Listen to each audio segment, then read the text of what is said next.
And we'll stop recording. These little twisty thingies are broke.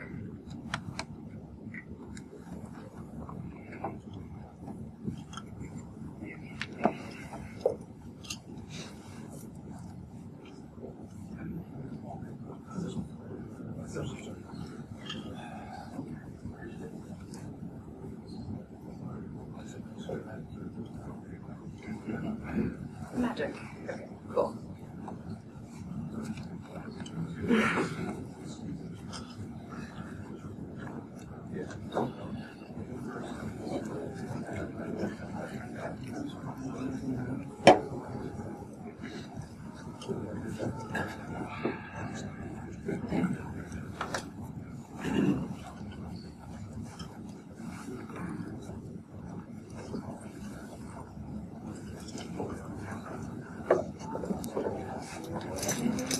Okay, cool.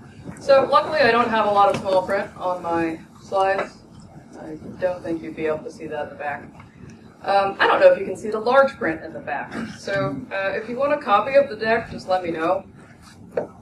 There's kind of a lot of memes and stuff in there, so it's not really that educational. But it's going to be fun, and that's the whole point, right? How's the volume in the back?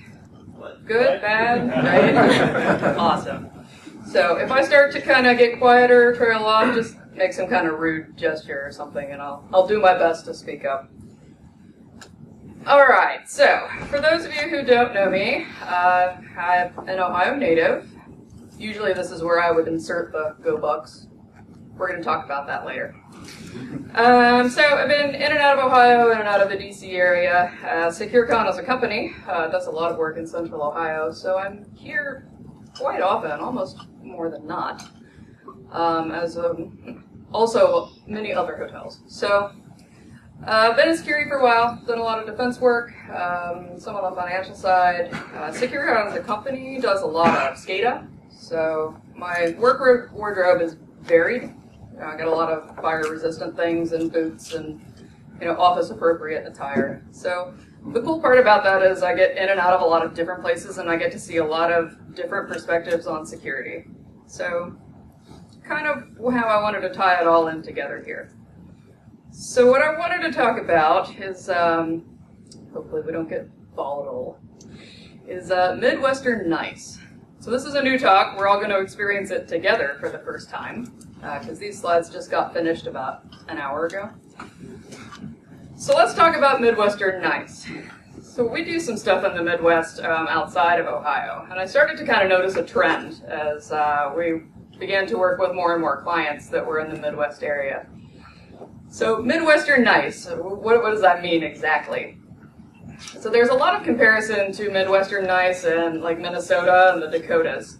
And there are a lot of articles about Minnesota Night. A lot of that still applies across the Midwest, so it's kind of interesting. So having been raised about 70 miles east of here, where the cornfields and the cow pastures are, I can definitely relate to a lot of these same ideas here. Not all of that aligns to a religion, and I know we're going to speak generally today, because I don't have enough time to break it all down individually. So Midwestern Night, by theory, is supposed to be from our Scandinavian ancestors for the early settlement here. And it's really kind of just being a courteous, kind of mild-mannered kind of thing. I'm going to give you some examples, because it's hard to describe what it is, but it's also easier to describe what it's not. So we'll go through some of that. We have a couple of folks that work remote at SecureCon who are also Ohio natives. So a lot of the examples I'll give are things that, conversations that I have with them. And it's interesting, once you start to listen for some of these traits, let's call them, you start to pick them up very quickly. So generally, Midwestern folks, they try to avoid conflict and awkwardness. To a point, everybody does, but when you get in like the Northeast, we do quite a bit of work in the New York City area. Not quite the same. They're going to call you out if you say something that you're not supposed to. Here, not so much. We don't really do that. We just kind of try to smooth it over and keep going. The elephant in the room. We're always big on the elephant in the room and avoiding that. I don't know about you guys, but I walked out of so many meetings and said, was I the only person that understood what the problem was there? Why doesn't anybody want to talk about this? Why did we have a meeting to address the problem that nobody will talk about? And some of that can be traced back to Midwestern Nights. We try not to do that. It's sort of a duty to the greater good, let's call it. And that duty kind of creates a need to repress a lot of stuff. So there are things that you just don't do and things that you just don't talk about in polite conversations. So it's kind of ingrained pretty early in us. So I don't know about the rest of you, but my Midwestern mother, we had to learn to translate meaning versus saying pretty early on. So, an example is, well, I'm going to go out tonight. It's Sunday night or whatever. Now, somebody more Northeastern Midwestern or Northeastern mother would say something along the lines of, you really shouldn't be doing that. You have things to do tomorrow and you need to get up early. So you should stay in tonight. But more of the Midwestern mother, you get, oh, and the look, right? So you're supposed to somehow figure out what that look is supposed to mean. So from a very young age, we're kind of taught to translate this weird, unspoken kind of language. We grow up kind of encapsulated in it. So you don't really notice it until you start to interact with folks who don't have that same mentality. I catch myself doing it all the time, even today. So in other words, when we repress lots of feelings and we don't say things that should be said and we try to be nice, it pretty much just makes a nice recipe for passive aggressiveness. So what's interesting about this is we don't really, as a group, say things that we shouldn't whenever it's face-to-face. But it's completely different if you have a different kind of vehicle to deliver that feedback. Great example. So my boss, Harry, and I do a joint presentation at a conference called Secure 360 in Minneapolis. All the Minnesota nice, right? Everybody's really nice, and they'll come up afterwards, and oh, thanks for coming out, and I learned so much, blah, blah, blah. But they have written feedback forms that the conference asks them to fill out for each talk. So a couple of weeks after the conference, they'll compile all that feedback and our rankings and how well we did and what we didn't do well. And then they'll, for my amusement, I'm sure that there's probably a better reason, but it's for my amusement, they'll also include the comments. So it's really interesting to see the difference between everybody's very happy at the end of the presentation and then all of the nasty, rude comments about how I don't know what I'm talking about come afterwards when they don't have to tell me to my face. So I have lots of great examples of how Minnesota can be very not nice, just so you know. I've also noticed that this aggression kind of creeps out in certain environments, like driving. Right? So, worked in Columbus for a long time, and I think I was having a transmission replaced on a vehicle or something at some point, and I had to get a rental car. And the Enterprise guy, I should have known something was up, but I don't know, I was distracted. But he's like, you know what, I'm going to give you an upgrade, I got this cool pickup truck, it's going to be really comfortable, it's going to ride really nice like your SUV. I'm like, yeah, okay, man, that's cool. It had Michigan plates on it. I took it back after a day. Like, really? No, I can't do this. So, for those of you who are visiting us from outside of Ohio and may not be familiar, Michigan and Ohio State University, the whole football thing, so we don't wear yellow and blue around here. I almost wanted to wear a Michigan shirt in the airport yesterday just to see how many people would cut in front of me in line, but I didn't have one. So that's still ingrained. I didn't have anything that was blue and gold.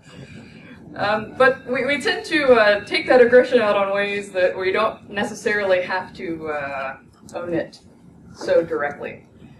So I think it's interesting when you start to mix that with security, right?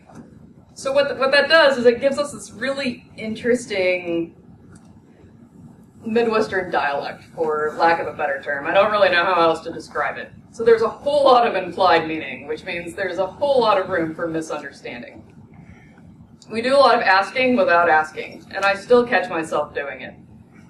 Folks that aren't really from this area, a lot of times will completely miss whatever it is that I'm trying to ask, and then I'm confused. I'm like, was that not obvious? Did I not say that? I'd asked somebody to do something for me the other day. I said, hey, I'm going to be out. Can you take care of this for me? I said, oh yeah, no problem. And I'm waiting for the email to come that I asked them to do, and I'm waiting, and I'm waiting. Could you do it now? They were like, well, you didn't say that. Okay, all right, fine. So over the years, I've tried to get better at saying or asking for exactly what it is that I need. So some of my more Ohio coworkers that work remote, we catch each other using those kinds of phrases all the time. So in some of the articles that I've got in the reference section here, it talks a whole lot about how to translate that. So one of the more popular ones is on the phone. So when I'm finished talking on the phone, it's like, well, I better let you go. So in Ohio, that means, all right, I'm done, but I don't really want to say that I'm done. I'm trying to be polite about it. People outside of the Midwest interpret that as, oh, they sound so sad. They must want to keep talking. I'm going to keep talking because I feel bad. So whenever we're on the phone, I hear, well, I better let you go. I'm like, whatever, man, just hang up. like it's fine, seriously. We work together. It's cool, I get it. So once you start to listen for those little pieces of implied meaning, you'll start to pick them up more. I'm still not as good at being direct as I should be, even after all these years. And I know that I'm doing it, but I haven't quite broken that pattern yet.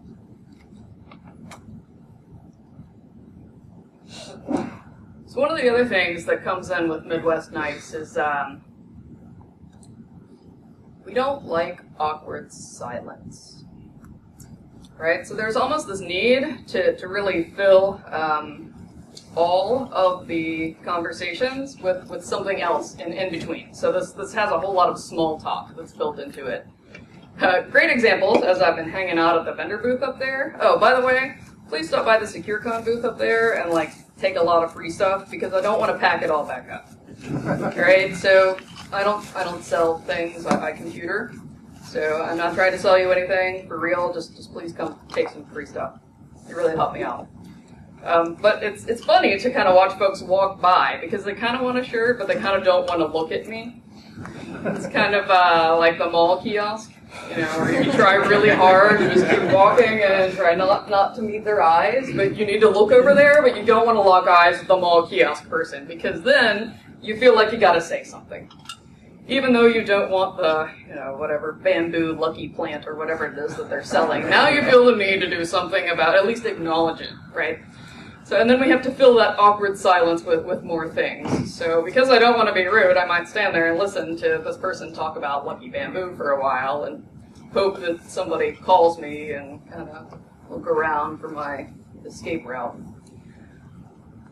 So we also have a problem of not really saying what we mean in general. So as I was doing some research for this, I came across some really cool articles. I was going to come up with my own Midwesternisms, but these ones were so great that I decided to just reference them instead because I don't think I can top them. So we say one thing, but we really mean another. So when somebody's pitching a new idea to me, it's like, oh, well, I see that you might be right about that. But what I really think is, yeah, no way.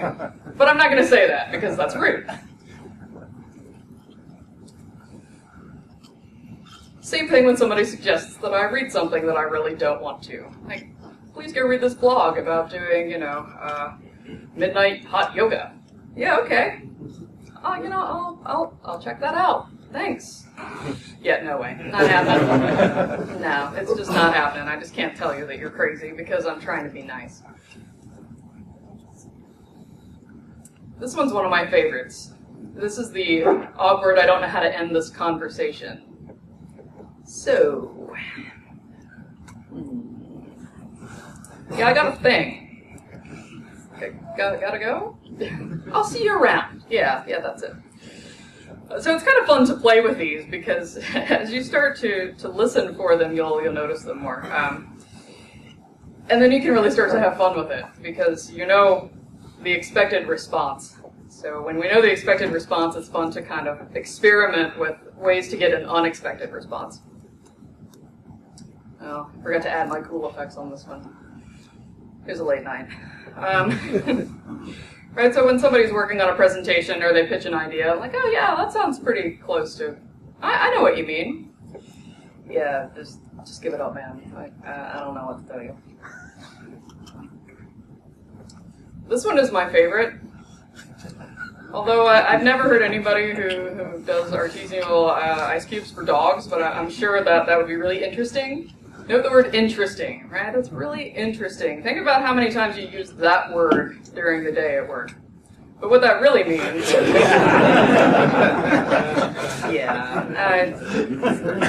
no. But I'm too nice to say that, so I'm just, oh, that sounds really interesting. So, and then it goes back to that loop, right? I got a meeting. I'll catch up to you later. It was good to see you, and all that. Right? Exactly. So it kind of works like that. Because there is no such thing as comfortable silence in the Midwest. Like, there just isn't. Standing in lines, a little chit-chat. The gas pump. Like, I can't even pump gas without having to do this weird conversation dance most of the time. If somebody's at the pump across from me and you're doing that thing where you're trying to watch the pump, but you're trying not to look at the person, but they're looking at you, and now it's like the kiosk situation. I'm like, crap. Now I gotta say something because I don't want to be rude. Same thing. So when we look at social engineering and we are trying to persuade somebody to do something that we need them to do, the whole key to that is to really understand your target environment, right? So if I'm going to do a social engineering engagement in the Midwest, I'm going to look at things a little bit differently than what I would if we were going to the South, or if we were going to New York City. The way of life is different. The way that they communicate is different. And if you're going to try to fit in, you need to really understand how that works.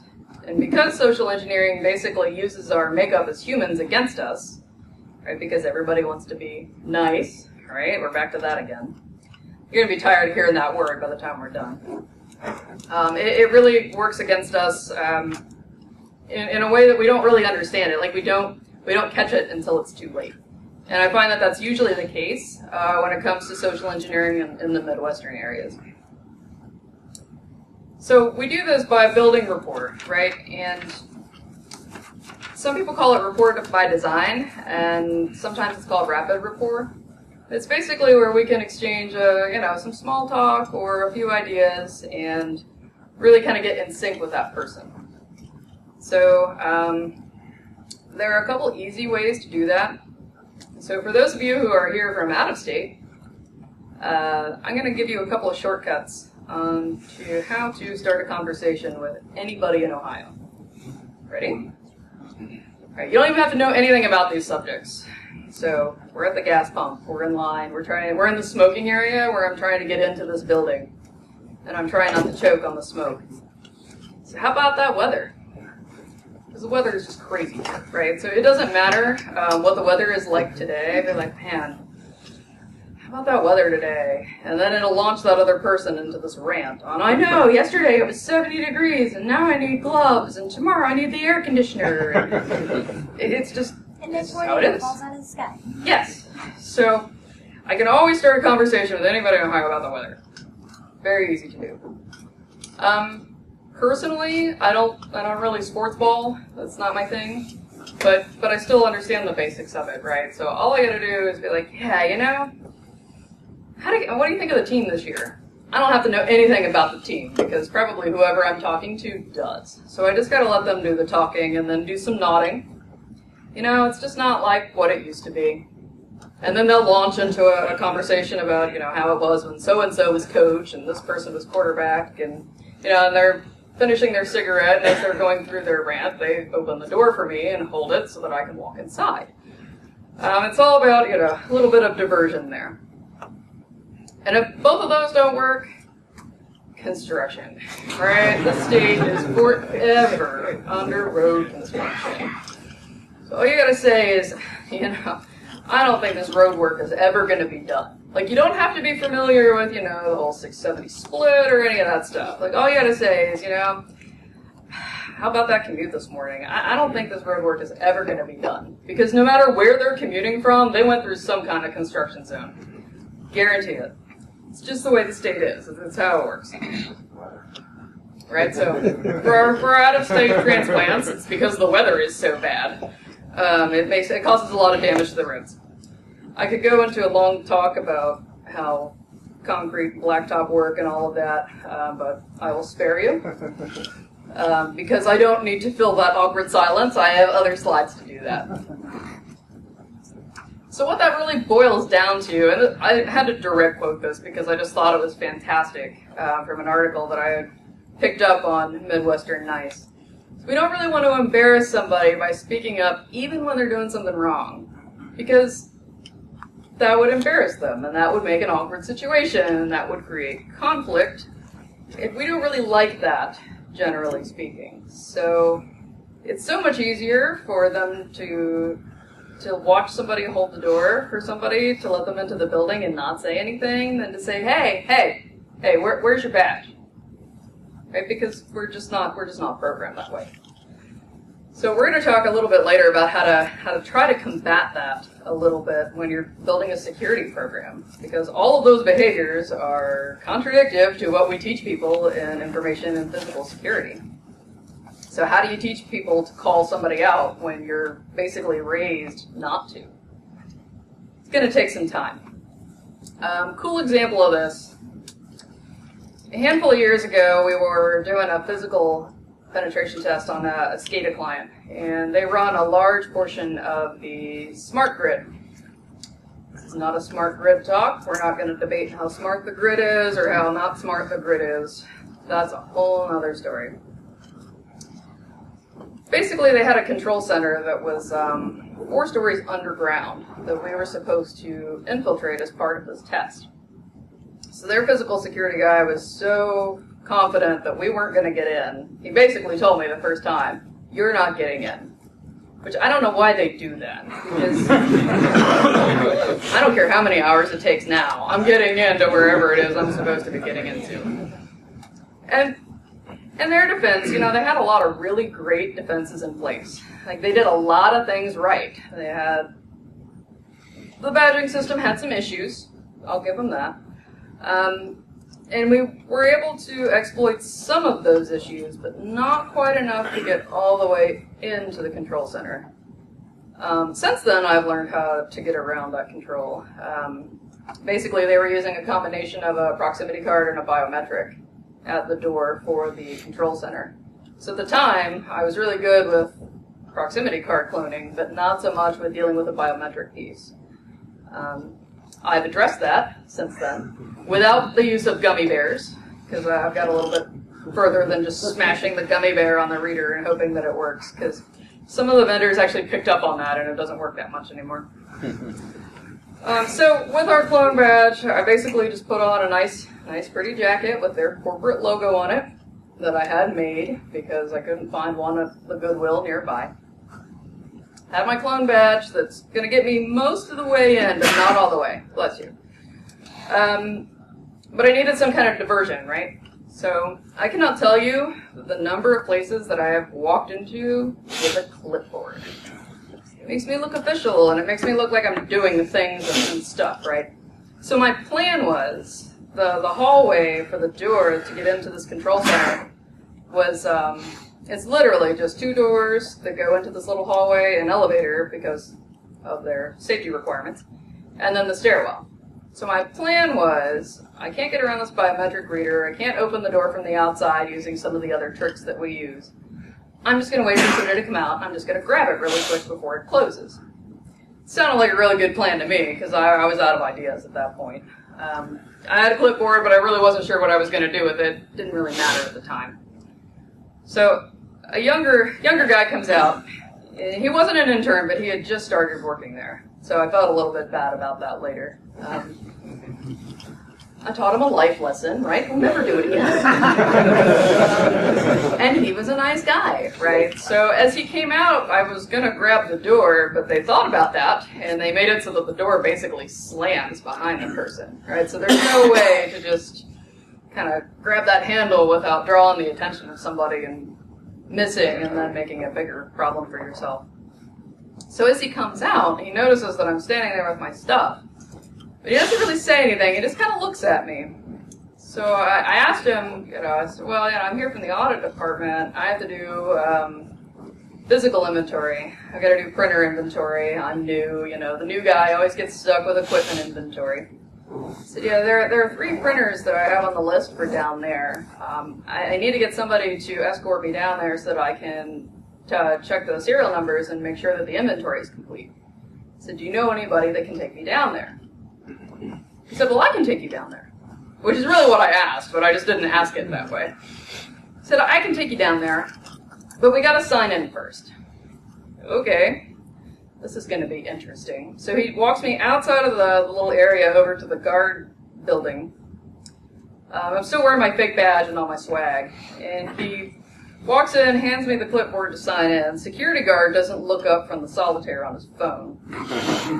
He's like, yeah, okay, she's with you, whatever. Sounds good. And they don't issue you like a temp, like extra badge or, like a red lanyard or anything to call out that, if this is a visitor, they don't belong there. The control center has certain requirements that they're supposed to follow for that, just like folks who work in defense. Whenever you take an uncleared person into a classified area, there's all kinds of stuff that you're supposed to do. Same case here, but they didn't really do any of those. So he walks me over back in, does his proximity card and the biometric scan. We go down the 4 flights of stairs, and then you got to do it again at the bottom door, which I thought was kind of cool. I'm like, all right, that's cool. So, I had to get past it twice. That's fine. So we get inside, and then he walks away. I kind of look around for a second. I'm like, well, now what? He went to go try to find the other printer that I was looking for. So not only is he helping me, he's wandered off and left me by myself in this controlled area that I don't belong in. With my phone, which you're not supposed to have down there. So of course I'm taking pictures with it, right? Because I got to be able to prove it somehow. So I had to make sure that my arm and the clipboard were in the pictures because I didn't want them thinking that I stole this picture from their website. Although I did steal this picture from their website. The one in their report looks a lot different. It's very, very action shot-like, sort of head camera kind of thing.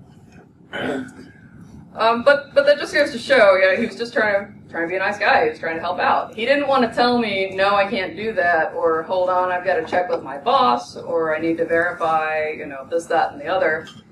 He was just trying to be nice. And that's great, except for he really shouldn't have been nice to me. But I bet he'll never do it again. I bet if I went back, he'd still remember me, so I haven't gone back there. I send the other engineers for that now, because, we're known there so much that they basically have our photos up, so they follow us wherever we go and we're on campus. So I only do a guest appearance if they need like a big distraction. Alright, if you really need a distraction, I'll show up and, walk around the campus or something. It doesn't matter what I do, as long as I lead them away from the area that those guys are trying to get into. So I think that one's coming up in a couple of months. It's going to be really interesting to see how it goes again this next time, because we've figured out how to defeat the biometric reader that they have. So I know that they've put a man trap in, but again, it uses the same compromised card system. So it's going to be interesting to see how that one all folds out. So how do we combat this when it comes to social engineering and defending our environments? How do we deprogram that niceness that's been sort of programmed in from the beginning? It's going to take time, right? So I have a whole other presentation. It's called Social Engineering Your Own. You can find it online. There are a lot of extra tips that I'm not going to go over in this presentation in there that'll be really useful for it.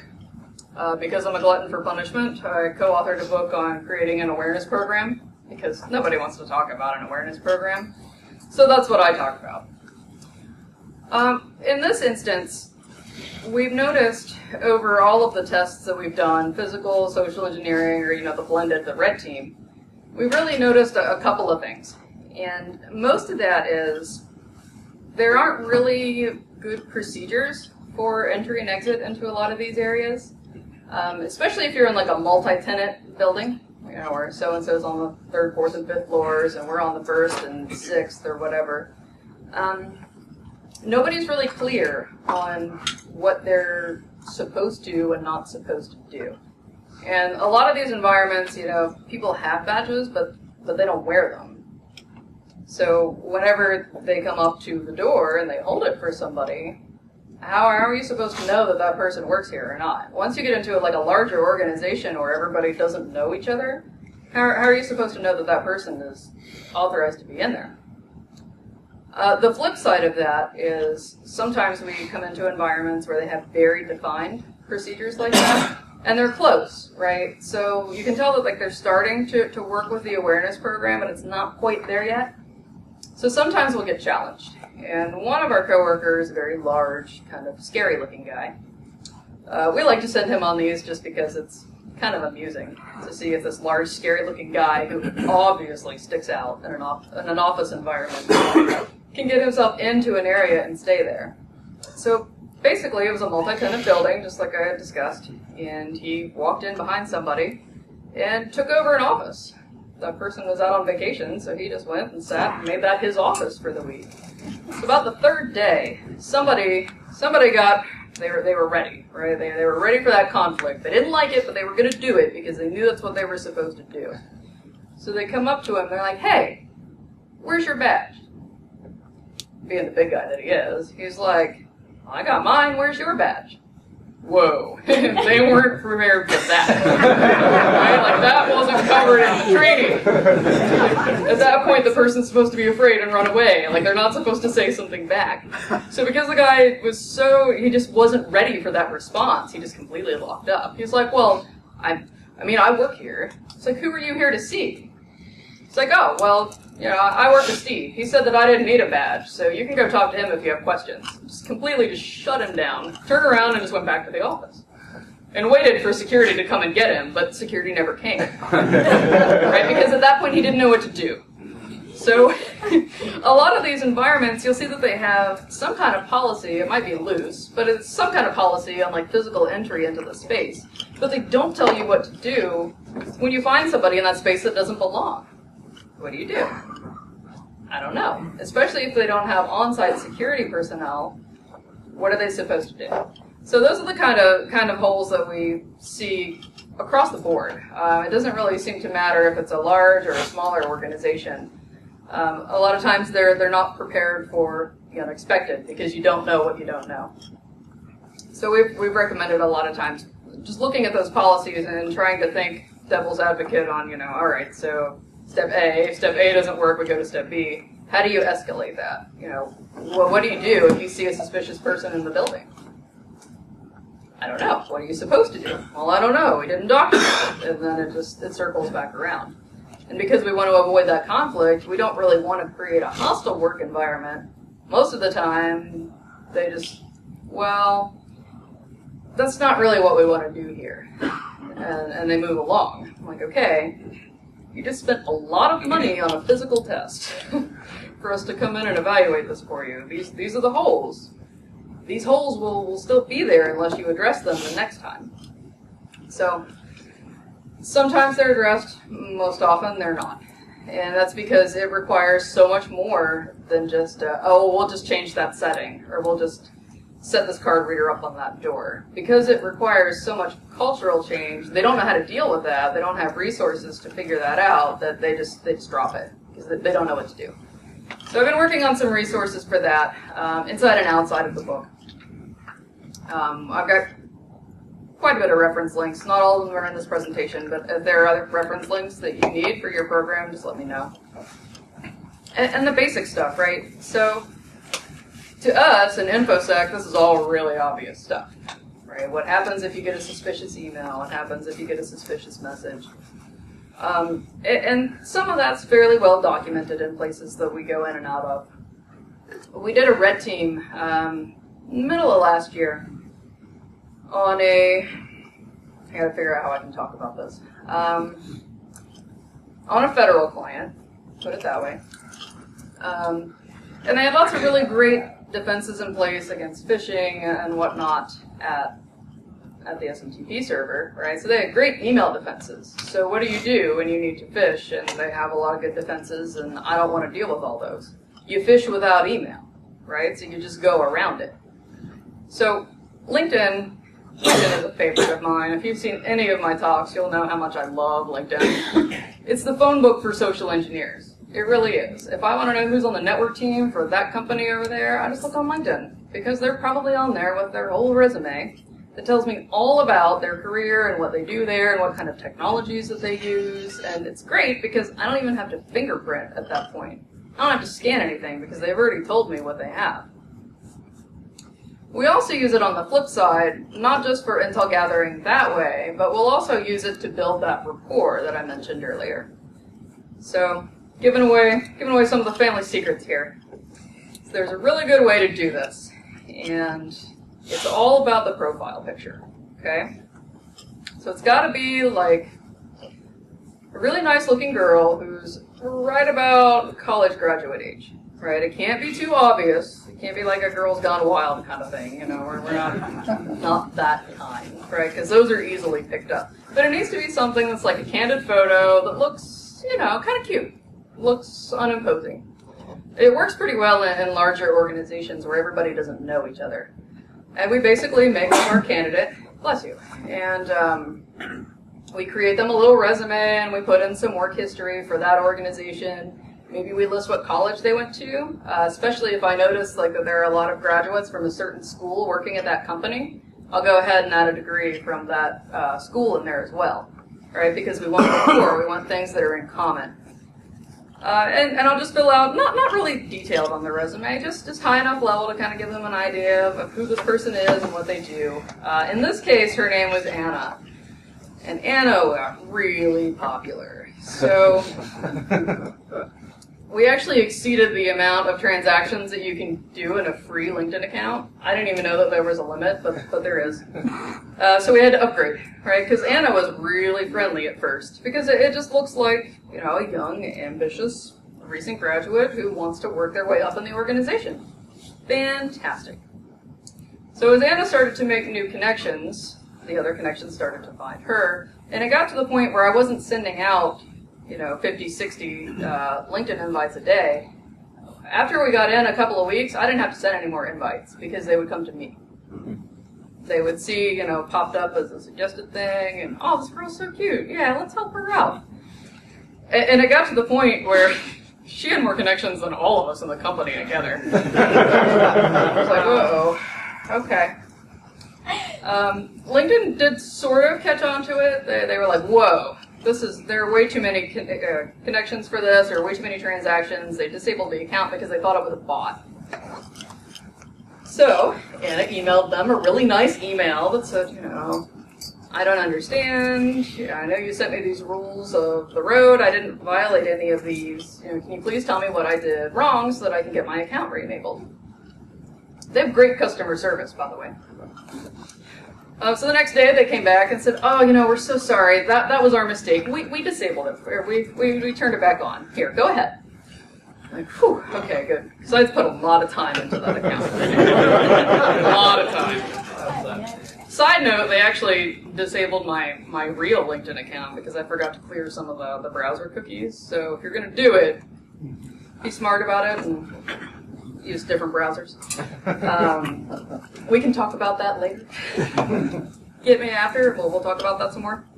So anyway, you know, it got to the point where I didn't really have to do any searching at all with Anna because everybody was just coming to link in with her because she was popular and she had a really cute picture and everybody wanted to help her out. She got the creepiest messages. Wow. It was, you know, hey, where do you sit? I want to meet you. What are you doing for lunch today? Like, some of them I replied to, like, you know, as vague as possible. Because, again, we're building rapport, right? So you want to build some kind of at least basic relationship here, but not too much. So, you know how LinkedIn announces, like, the work anniversaries and things like that? So Anna would be sure to congratulate people on their work anniversaries with this particular agency.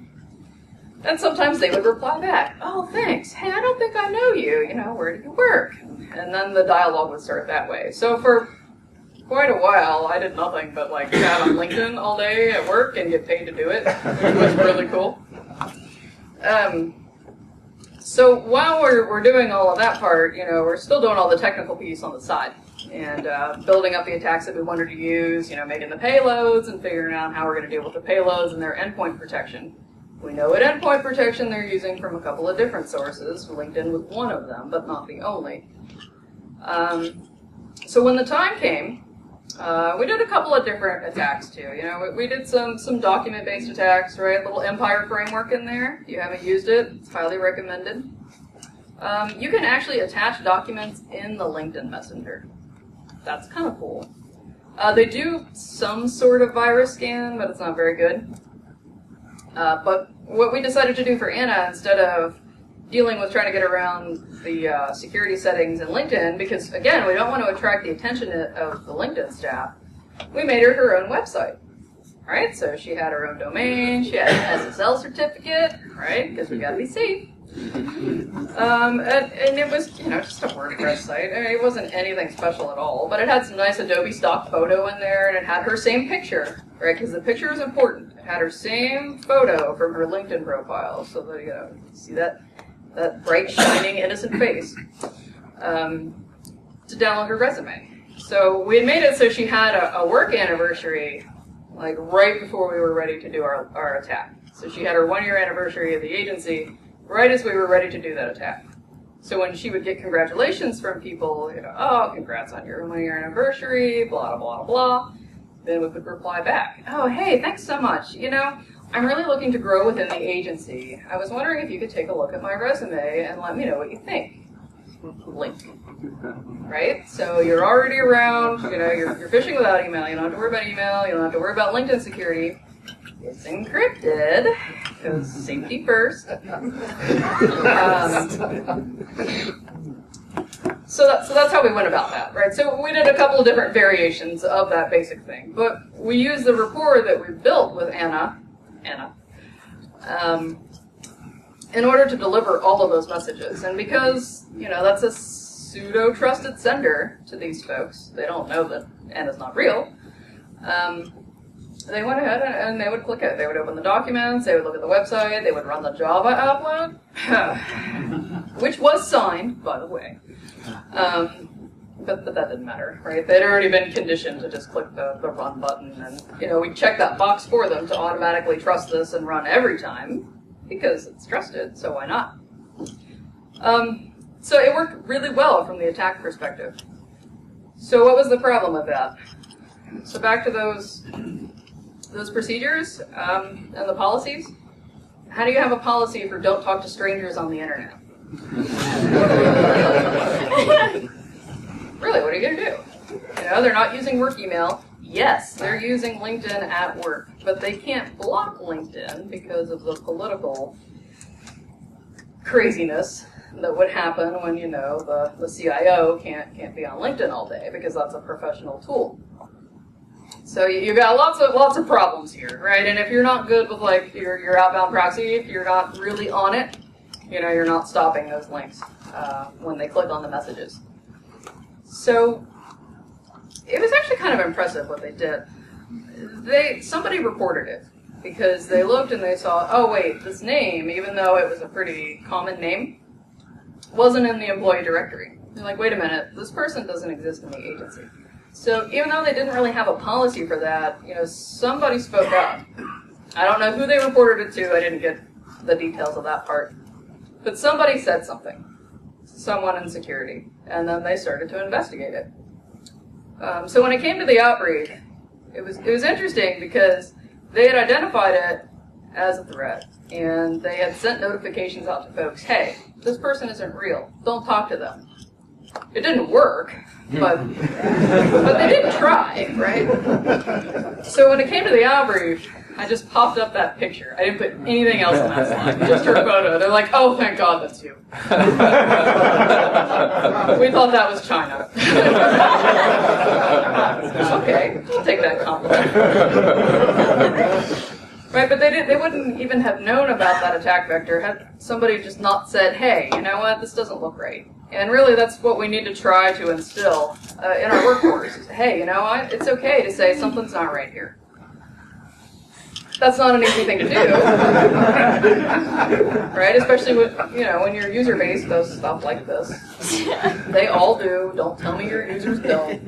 I know better. I've been there. Probably LinkedIn with them on some account. I don't know what one. But here's the deal, right? We need to figure out how to drive corporate, culture change at that point. Here's where most awareness programs fail. And that's really where we try to teach them to be security people like us. You know what? They're accountants. They're secretaries. They are not technology people. That's your job.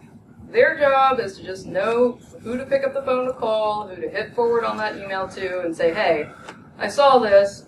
I don't think it's right because of whatever. That's all that your awareness program should be teaching them to do, is just look for the red flags and then to send it to somebody who can help decipher it.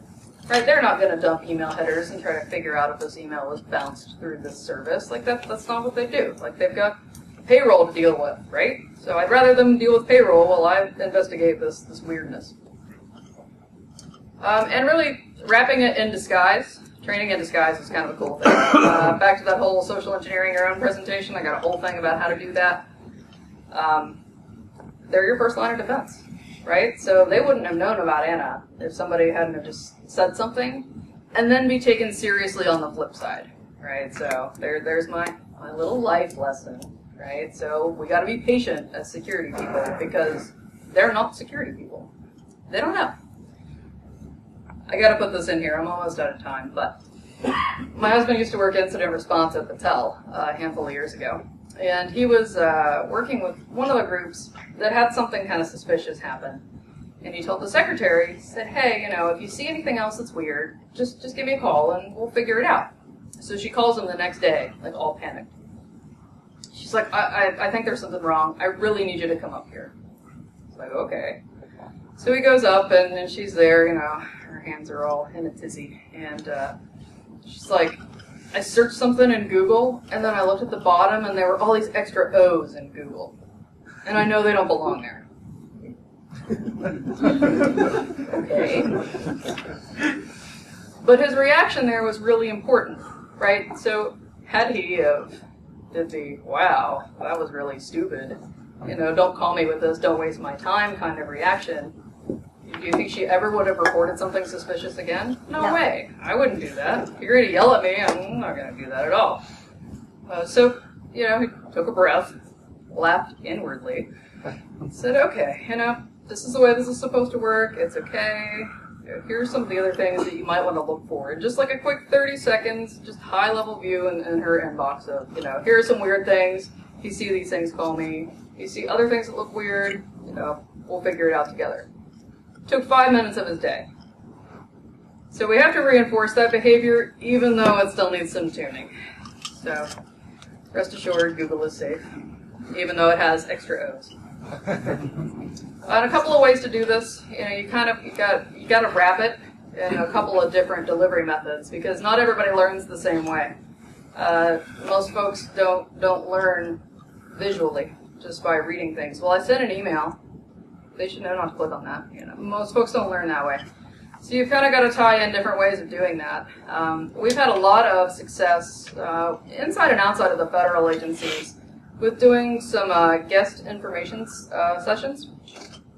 And you got to disguise it, right? So it's more of, like identity theft prevention tips.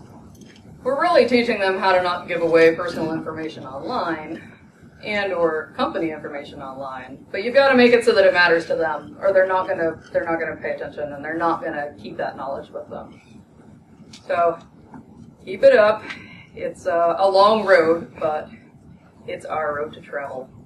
And that's all I have today. And because I'm in Ohio, and it doesn't matter how bad your talk was, if you end it with "Go Bucks," that's all anybody will remember. So, go Bucks!